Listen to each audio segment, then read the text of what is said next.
Hi, I have been doing this video about expanding your glaze palette.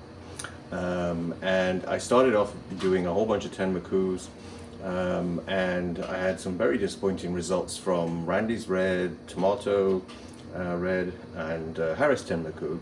They just made very nasty browns, and didn't think it was worth pursuing any of that stuff. But the Tenmaku Gold had potential, and I have other glazes I could dilute, but I really concentrated on the Tenmaku Gold because I'm trying to create this kind of honey glaze that's sort of transparent that you can actually see decoration through, and yet it's not really just a clear glaze. Because I used to do earthenware where you had beautiful honey glazes, especially in the old days. They were made of lead. I have some of my old pottery back in from England, and glazes had lead in them back then. And so that was a clear glaze I bought from, what was it, a company called Pottery Crafts back in the very early 1980s. It's no longer a usable substance, so we don't use it anymore. But it gave you really good honey glazes. So I've been searching for something like that. And I know other potters have them at stoneware temperatures, so I thought I would just try that. And I've still got lots of other ideas, but this video mostly will concentrate on the Tenmaku Gold, diluted eventually 1 to 4 with the clear glaze that I have. And of course, clear glazes, there are different types of clears, so you might get different honeys depending on what clear glaze you use.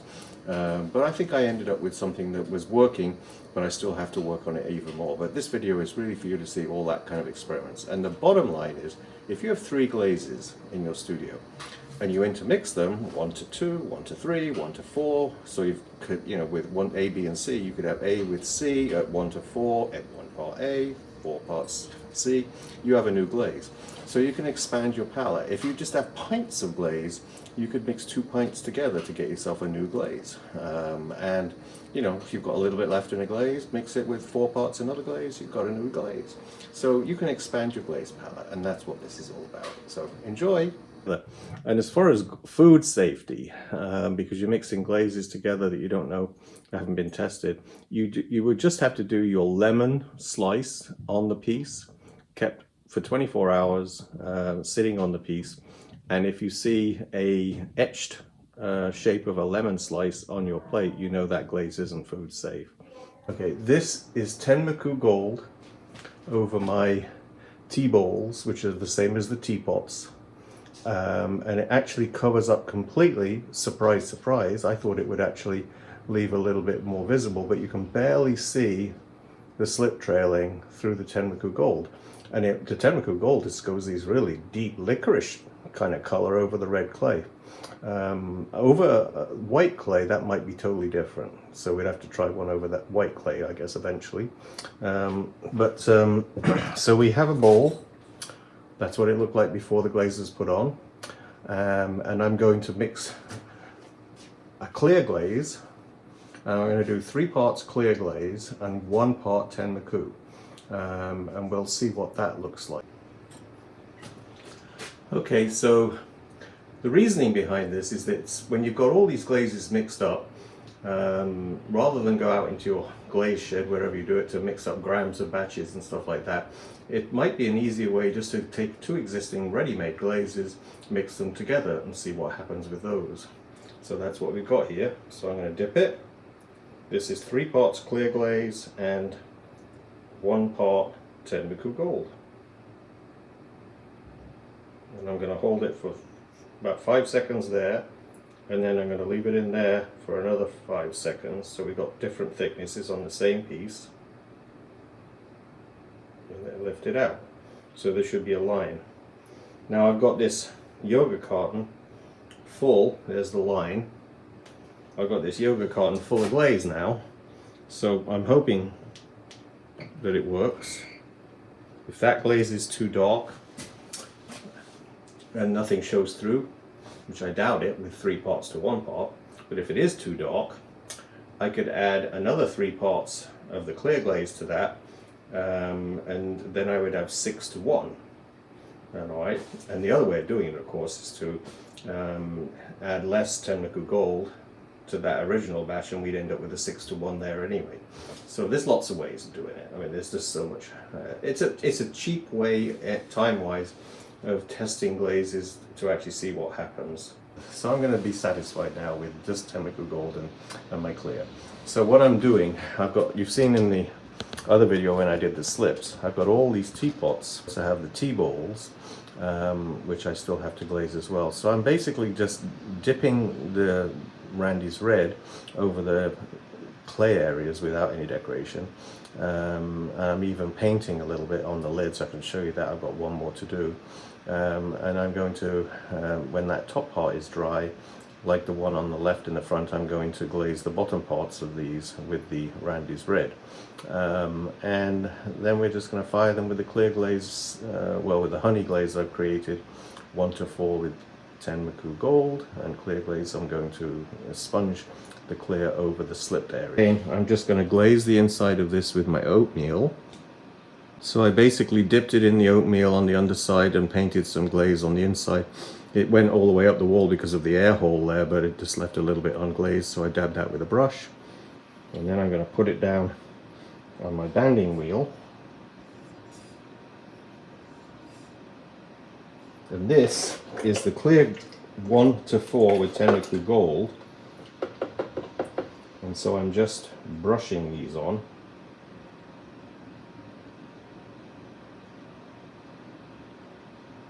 Or you can stamp with the sponge.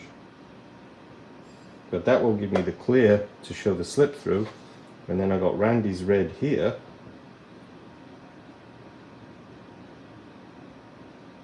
The Randy's Red I really like because it's gives you that deep red, which we've been getting in some regular firings. I'm not going to take any chances this time though. I am actually going to do Randy's Red with like my previous profile, and I'm going to cut the soak down at peak temperature though, because I've been getting too much running with it and I don't want to have to grind any of these down.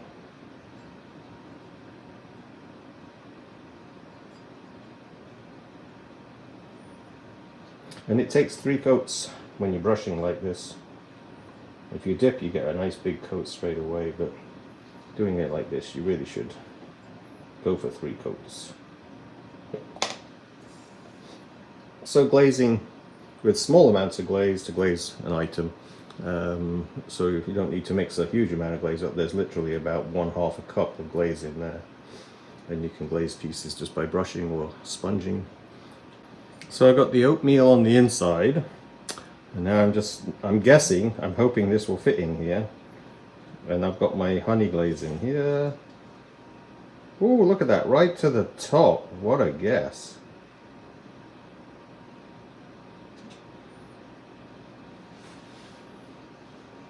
Not bad. I'm looking at the volume above and then the volume of what's in there and just trying to match so I can get that, because I don't have very much of this glaze, basically probably about 1.5 pints, maybe 2 pints at the most. Okay, not running. So you can see the decoration through, and this will be a honey glaze. So it's 1 part Tenrico Gold, 4 parts clear glaze at this point. Randy's Red has to be very thickly applied. I used to do 2 coats, and I've mixed this glaze thick enough so I only have to do 1 coat. But then it's going to get really thick here and run off the pot on the bottom if we're not careful. So that's why a shorter soak and a long soak at, slow cool with a long soak at 1750 for an hour is necessary.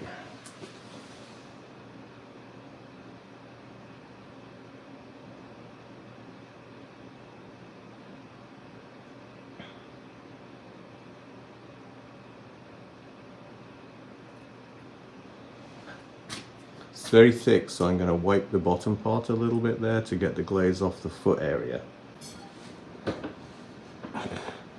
I'm going to wet these before I actually glaze the clear glaze on the inside, because I know that when you brush glaze it sucks in so quick.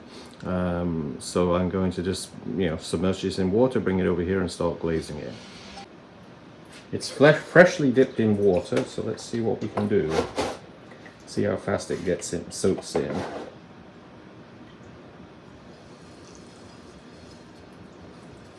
Yeah, that feels a little better. Oh, much better. I just glazed a different one, and it was very difficult to get an even coat. So that's why I thought this would be much easier.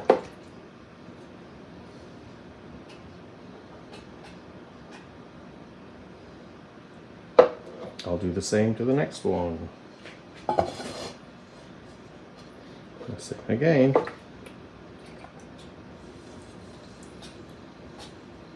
I held this one in for a second longer in the water.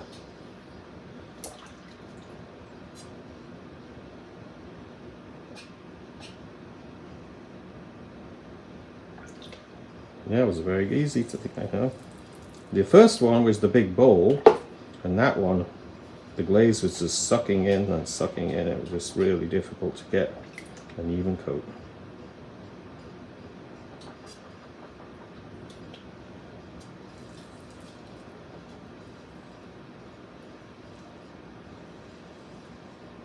It's on the edge there. I feel I need a bit more.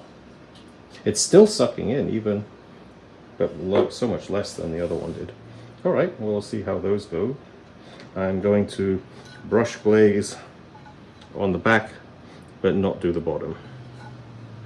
Here's the big bowl that I just brushed when it was dry. So I got a pretty decent coat on, but I just have a feeling that it'll be a little brushy. When I get it out of the kiln, we might be able to see some brush marks where it's thicker and thinner. So I'm just tipping this upside down, and I'm going to spray, if I can get a spray to work. Yeah, I'm going to spray the bottom with water to basically, that's funny, the actual impact of the water on the bowl is keeping it spinning.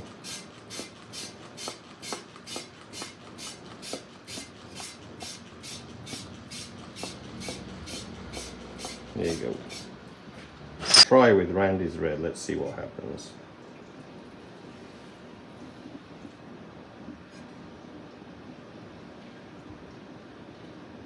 Yeah, it's pretty good. It's not sucking down very quickly.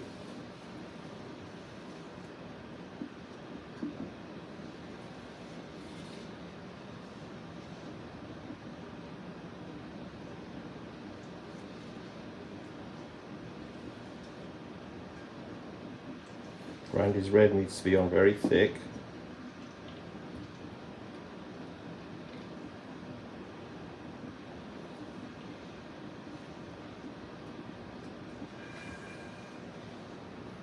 There you go, I think I'm going to do one more on the bottom.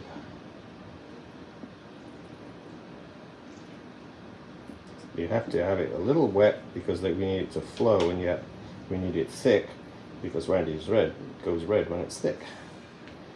Alright, so that's another way. Spray with water, and then it's wet enough so that it doesn't soak in as quickly and you can get a more even coat. I'm going to do the same with the actual plates. They're still a little wet because I've put the glaze on and I actually dipped them in water, so this clay is definitely easier and it's flowing that much nicer. So the key is, if you've got to do some brushing, you might want to wet your pot first.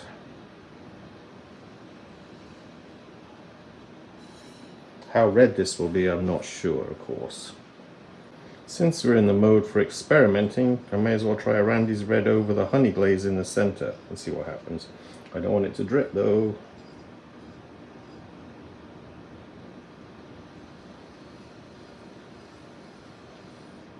Leave it rough so that it will be more interesting, hopefully. So now I've got my clear honey glaze, hopefully, and I'm just going to use the sponge lightly to add some glaze to the slipped areas. And this is a very transparent honey, is my hope. This was a very difficult one to glaze because it's such a small area.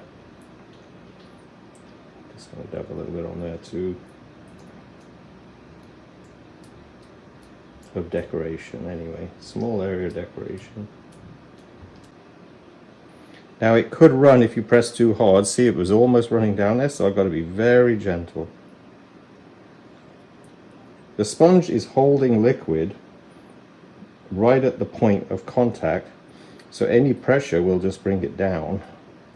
And of course, after you got some of the water out of the sponge, I keep turning it to try and keep the majority of the bulk of the liquid in the upper part, because it sinks to the lower part.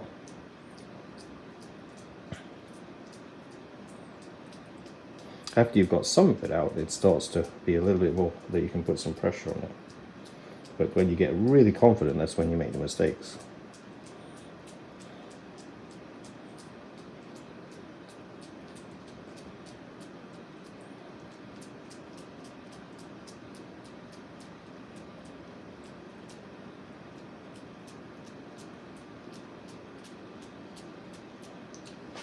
Try and do it so you can see too.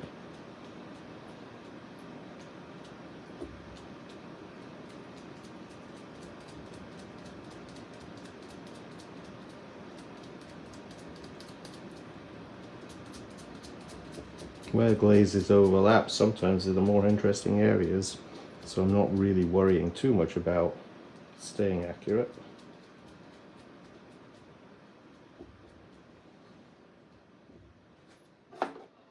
Keep stirring the glaze.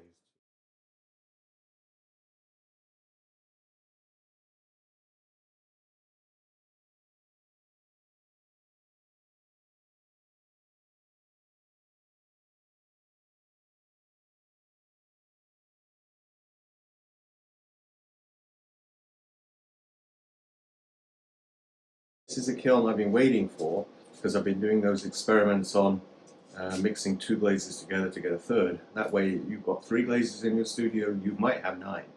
Here's a good view. So it won't only be those glazes, but let's get rid of the others first. These are just basically some soup bowls I've been doing for the new season, mixing variegated blue and oatmeal over the top of some other glazes. And that's the matte turquoise, variegated blue and oatmeal over the top. And those look really nice. I knew they'd be okay, so it's a color I use quite often now, and it's over speckle clay, as you can see. There you go, another one. That makes 4. I usually do 4 in sets when I do that. And this is one I just had. I'm not sure if I put the others in here or not. Matte turquoise over white clay. Oh, a few pinholes there. That was where it was near the element. It must have blistered. I might have to refire that one. But the turquoise is really nice on the inside. And this was a random piece left over from Jackie. And it's just a blue-green copper red dip with a couple of other colors around it. Now, here we go. So these are the tea balls. Randy's red is on the bottom of all of them, and that's really sweet the way that came out. I'm just going to put another light on just to see if it helps. Okay, see whether that helped for you to see. So we've got that honey glaze that I was looking for. And where it meets the Randy's red, you've got a kind of nice glow there. But I didn't want a pure clear glaze because I felt like the white would just be a little harsh. And the black too, obviously. And we don't have any yellow in this one much at all. But the Randy's red really kind of balanced that, I think. And the inside's always just my oatmeal. This one has some of the yellow in it as well. And where the Randy's red overlaps the clear glaze, we're getting a nice orange there. I dipped a little far with the Randy's red just to see what would happen, and it gave me a nice orange. And you've got some yellow, white, and black slip in that piece there.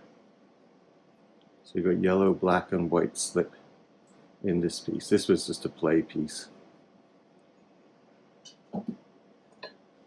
Oh, that lifted right off the stilt. So, same again, yellow, black, and white slip, honey glaze, Randy's red on the bottom.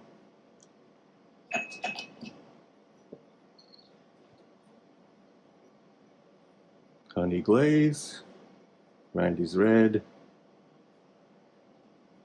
So I'm happy with these. I got what I think I was hoping for a slightly brighter honey look, but I've certainly got close to it.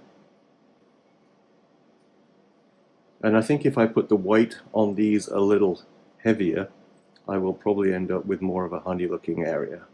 So I may try these again. Some more tea balls and maybe dip the whole base in white. Okay, the next layer down.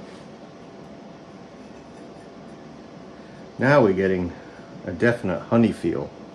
What did I do to it? I actually brushed the white slip on the inside of the plate. So obviously the white slip fades where it's thinner, because you've got some white strong and then subtle. But I also brushed a spiral of Randy's red over the top of the clear glaze in the center.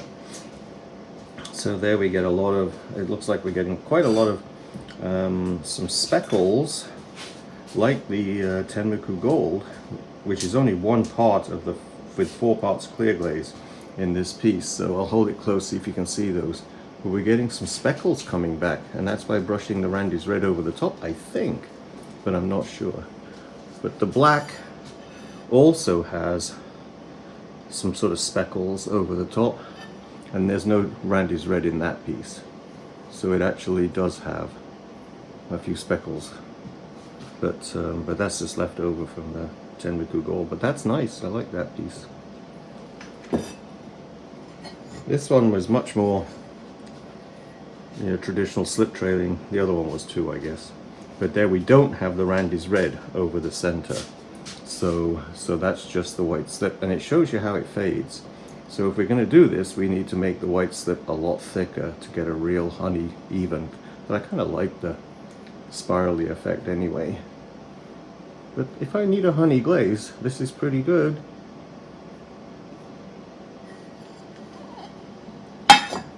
And there we got, see if these did any pinholing. Nope, no pinholing on these ones.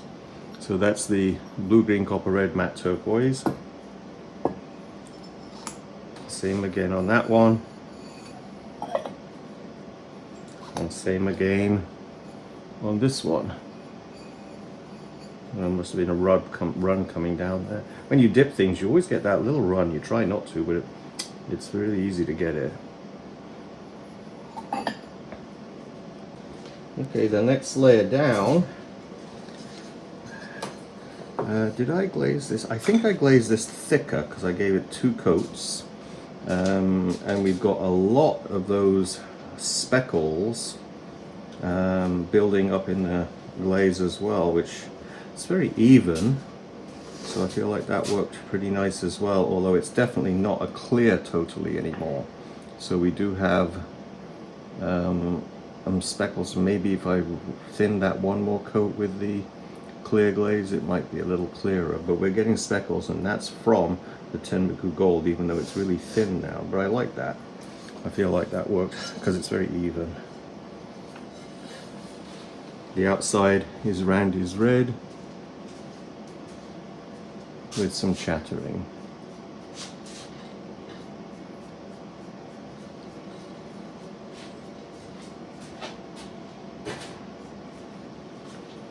And then I've got a bunch more of the tea balls, and Jackie's going to take over in a minute because she's got some of hers here as well. So these are the same glaze as the first ones we took out. Oh, that's nice. Mostly black. It's not mostly black on that one with the little brown stripes. I think it was the yellow slip. Oh, this one slipped over and almost touched the kiln shelf. Or the kiln wall, I should say. And we'll get a couple more of mine here. That one's my favorite so far.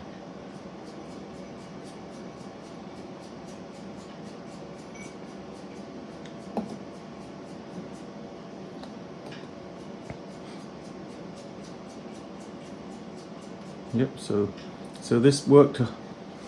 I would say I'm 95% happy with it. And then I've got some lids, which I'll show you, but we're going to get the teapots out at the bottom shelf. Or are the teapots in the bottom shelf? I don't know. I think they are. But these are the lids. The lids turned out really nice.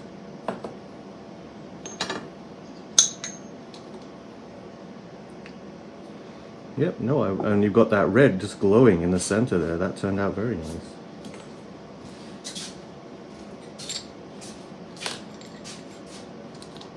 That stilt fell apart. Be careful if you ever have to take stilts out. See how it stopped a little bit inside there? It could have cut my finger, but I didn't because I know what to expect. So if you ever get anything like this, use pincer pliers. The stilt just snapped inside. But there's a nice glow of red in that area.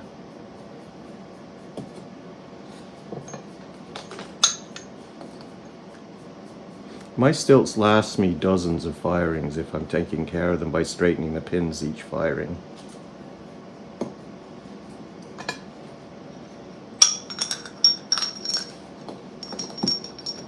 But that was another stilt collapse, leaving a little bit left in there.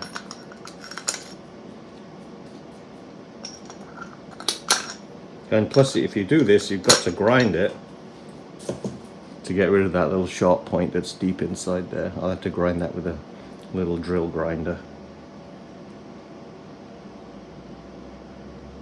Nice.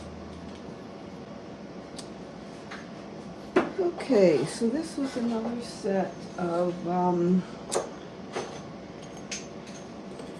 slab-made cups.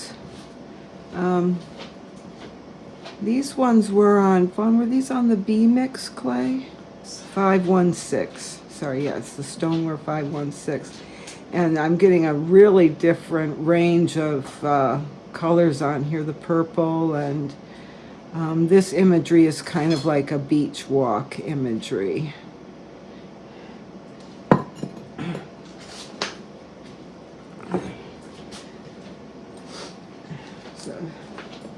A smaller version. Now this one is done also on the white stoneware, and this is done mostly by rubbing under glazes in after the cup has been bisque fired. No, it's rubbing glazes in, because these are not B-mix. Oh yeah, sorry, yeah, rubbing the glazes, not the underglazes. But the cup was bisqued and then the glazes are rubbed in. Yeah, this is 516 stoneware from Pottery Supply House in Toronto with glazes mixed, dipped on the pieces, painted on, brushed on, sponged on, and then Jackie rubs them off. And then this is another owl mug cup. There's no handles on these. The join is done, and I do it so that it makes a good grip on most of them.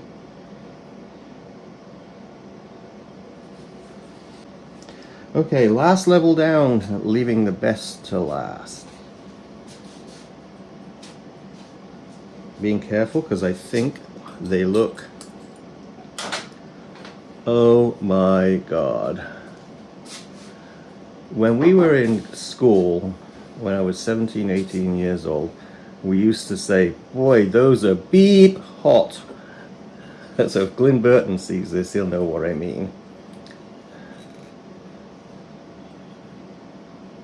Hey, wow, Randy's red turned out really good. This was an hour soak at 1750 and then a slow call at 69 degrees between 1750 and 1700.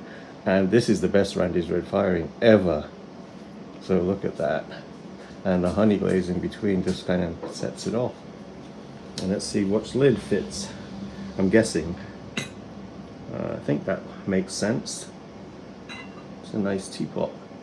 And that's the one I wasn't sure about the handle when you saw me making these in the video.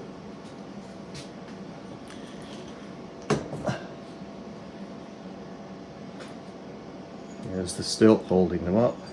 Came off very easy. And it's even red on the bottom.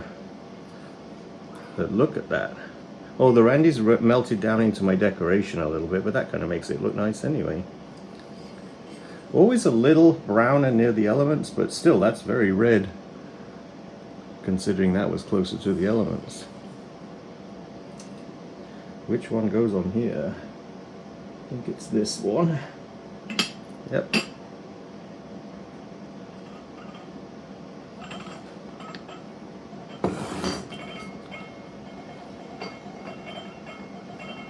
The stilts held up really good. A little dribbling there, so I'll have to grind that little bit off. Right under the handle, it's always that case. Brown, oh look how brown near the element. But that's kind of a target looking thing, it's kind of nice.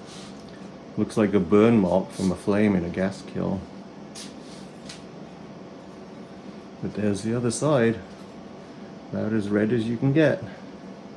Good old Randy's red. Too bad it's not a popular color. I always find this color slow to sell, and I love it. So this was the lid for that one. I'll photograph them at the end.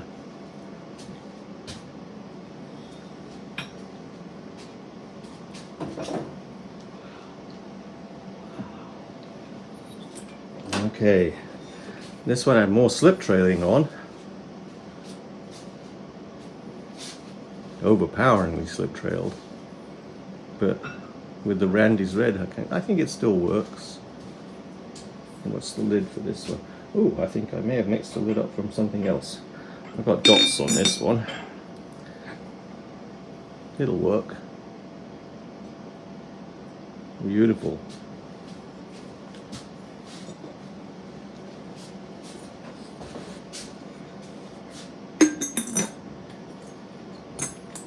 Now, we have happy accidents in pottery. Look how that melted down from the decorative area into the Randy's red. That is one of a kind. Beautiful. Same on this side. Just really pretty. So I think our experiment worked. Just showing you that you can mix 2 glazes to get a third. So if you had 6 glazes in your studio, you could end up with 30 glazes by mixing them together, and even more if you really got into proportions. But there you go. Now Jackie's going to take some out.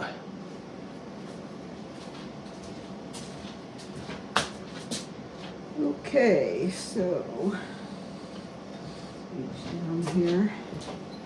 I'm going to let Vaughn take the stilt off. I cut myself last time. So this is the white stoneware as opposed to the red, which I used for the last time, and I'm getting much different range of colors. I must say the blues and purples and greens really are quite vivid on the white stoneware. I'll just put that there, Vaughn. It's on a stilt. And this is a fish motif. I'm being very painterly with these. I put glaze on, I scrape it off in areas, I carve through the glaze in bits, scrape off, add another layer. It's all very, make sure I've got it on here so that you can see it. It's very intuitive. Some places I'm rubbing the glazes in. I'm really having fun with it.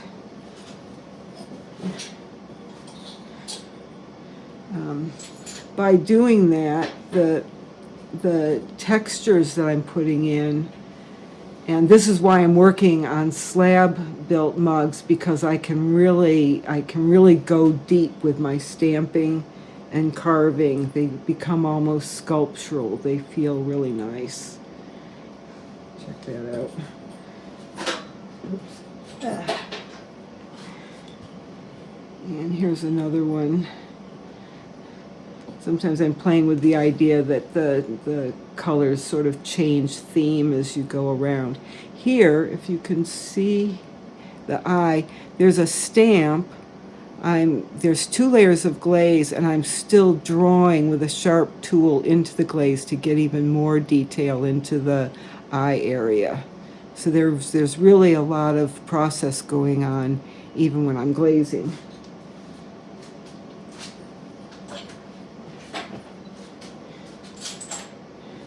And this is a primarily stamped piece with the fish stamps, rubbing glazes in, scraping them off, layering in more. It really makes a rich surface. And last but not least, stilt's still on. This is a lot of stamping. Applying glazes so that they stay in the grooved areas, scraping.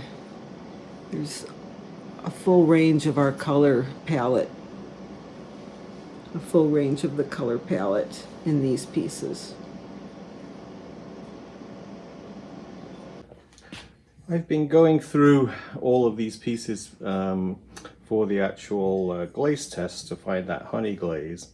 And I had a lot of ideas about trying different glazes for, the initial tests that I did just didn't work out very well. Like the stripy ones that I did just didn't show any stripes. And I don't know why that would be, other than the fact that, you know, Randy's Red is actually a really opaque glaze. And the iron crystals just sort of hide everything underneath. So I gave up on this almost immediately. Harris, and then Tomato Red and Randy's Red just weren't going to work. And when I diluted, they went brown, really ugly brown. So I actually decided to give up on that almost immediately, because there's just, you know, you have to decide which ones give you the best. And even though my first test with Tenmoku Gold was this one over the brown reddish color clay, it hid, let's give you a close, see if you can see, it hid almost everything underneath there. You can see bumps where the slip trailing is and all that, but it's very shiny, like a black licorice. And so I felt like there was a chance this would work, and so that's why I diluted it with 3 parts clear glaze to the 1 part Tenmoku Gold. And then I started to get some results. I can't remember which one was the first one here now, but I started to get some results that started to look potentially, you know, like they would work. I'm not sure if this was one of them or not, but I've got a whole box full of these tests now. But we started to see things through the glaze, and that's what I was looking for. This one was actually a yellow oatmeal that I have that I decided to actually dilute, and you know, 4 to 1, and it did this. And so it wasn't, you know, a Tenmoku at all, but there is a lot of potential here to actually use this, which is just a yellow stain that I have. It's an iron stain that gives them a yellow, and so, you know, I figure, oh well, this is actually doing pretty much straight away what I wanted, but it wasn't a Tenmoku glaze. So I persisted. I thought, well, this is for future reference I can still think about, but I decided to go ahead and really pursue the Tenmoku Gold, and that's what seemed to work the best, because I started to get, you know, the colors were really showing up. And all that. See if you can look closer there. Yellow, white slip, black slip. So you really have like 1 to 4. Tenmoku Gold with 4 parts clear gives me a really nice glaze. It has to be applied thin. This was the piece that I like. It's okay, but I applied it too thick. It was raw bisque, and I started brush glazing, and the glaze was just soaking in straight away. And that's why I dipped the pieces in water for the plates to see if I could get a thinner coat that would be more even. But this one, if I'd done last, this would have been a better piece to do last, actually, because the plates just have a much more transparent kind of look to them. So dipping a piece in water means that you can do a brush glaze without building up the thickness too much.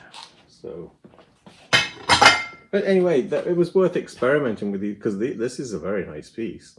It just isn't. I think it could have been even better and all that.